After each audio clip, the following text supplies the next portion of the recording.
back on this week's episode of the Broken Kid Podcast. Today, I'm your host, as always, Alex. But anyhow, I have an interesting story, not to cover, not to tell, but I just thought it would be interesting if I came on here and told my opinion. But we all know zoos, right? And a lot of people think that they're some of the happiest places on earth, right? Well, that's a complete lie, because as we've come to realize over the last 20 years, even though I'm 25 or so, 24, but I'll be turning 25 in February of next year, of course, not this year, because that wouldn't make sense. But anyhow, we all know that we've all come and accepted to know that zoos are pretty much horrible, and we're pretty much complicit and complacent because we're not really looking to solve them, or organizations that are trying to get these animals back to their natural habitats. They're not getting much funding, or they're not getting much light. But anyhow, the reason I bring that up is because there's an interesting story now. It's factual as far as I'm concerned, but again, I'm not a journalist. I'm not Lois Clark or Lois Lane, whatever her name is. But anyhow, the story goes that in Denmark, there is a zoo that is asking for people to give their own animals, horses, reptiles, rats, rodents, possibly dogs and cats, but cows, herd and sheep. And they're asking for people around the city that are close in proximity to give up their animals and livestock and all these living organisms, right? And it's asking to provide them. Now, it's not asking to provide them so they could be put up, in a big see-through cage, or big, six site.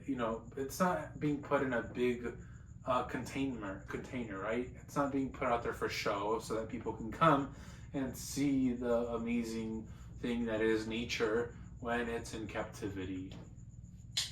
And anyhow, what they're trying to do is they're actually asking people to donate livestock and all these animals and rodents and dogs. And, I wouldn't be surprised if they asked for your nan with Alzheimer's next. But they're asking so that they could use these things, these living things, for food, which makes sense.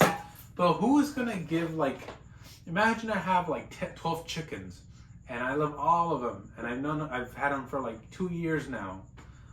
And then I'm not gonna give up 12 of them just so that they can feed a tiger, because they don't have enough money to feed it. Because in all reality, you know what the best solution would be? Take those tigers that you have in there and transport them somehow. I mean, we all seen The Hangover. I think it was, what was it, the first one? It was the first one. God, that cough it's so contagious. Good thing you can't catch anything over, watching a video. Anyhow, or otherwise I have so many STDs. Anyhow, we've all seen The Hangover, where they're trying to transport the tiger, like Mike Tyson's tiger, so they give it so much ketamine or Valium or something in the steak that it falls asleep, or tranquilizer, and then halfway through the ride it wakes up. Well, anyhow, they gotta find a way. I know they put them to sleep. Take them, and I think ketamine is the same thing that killed Matthew Perry, the actor who died 2 years ago. And then I heard a story that Zac Efron didn't want to do didn't want to play him in I think it was, he wanted him to play him, Matthew Perry wanted Zac Efron to play him in a movie again, and Zac Efron said, no. And apparently when he died, Matthew Perry, Zac Efron regretted it and felt horrible. But anyhow, so the thing is, why not? The sensible thing is, who thought let's take things where they're supposed to be, and let's put them in a place where they're not supposed to be, that is supposed to replicate the place they are supposed to be in, which is nature. You can't replicate nature, especially when it's to the confines of only here to here, which is pretty much what being in confinement is as an animal. You can roam around freely as long as it's from this wall to wherever it ends, to wherever your terrain, if you're a tiger, ends.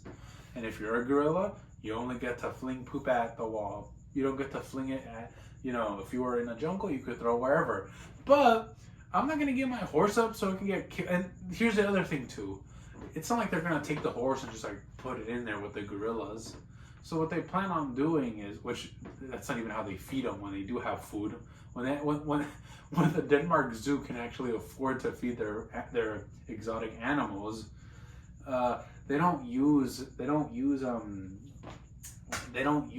my Clark Kent moment. They don't use they don't just like chunk in animals. So what they do is they pretty much like give it kind of in pieces. They don't just like throw the full animal in there. They like portion it and they make sure it's like de-skinned, and they just throw, you know, here, because they obviously aren't gonna give it like, you know, they're not gonna slide it in a plate that close because it's dangerous.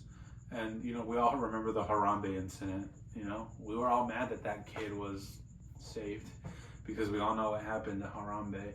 And anyhow, they're making the claim that they're not gonna do that. They're not gonna just like put the animal in there. What they're gonna do is they're gonna euthanize them first. So if you have 12 chickens and you want to participate in this program, you give it to them, and then they kill them. They do whatever process they want to do for preparing them or appropriating them for the ingestion process. And yeah, imagine how many little rats it's gonna. You know what's crazier? You know what's less crazier? Johnny Depp's character in Willy Wonka. Willy Wonka. Like when you first watch that movie, you're like, who the heck thinks of a character like this? Because you look like he's on drugs and all coked up, and he looks like a murderous creep.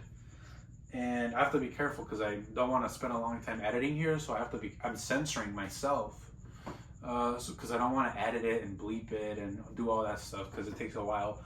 And anyhow, that is so crazy because what?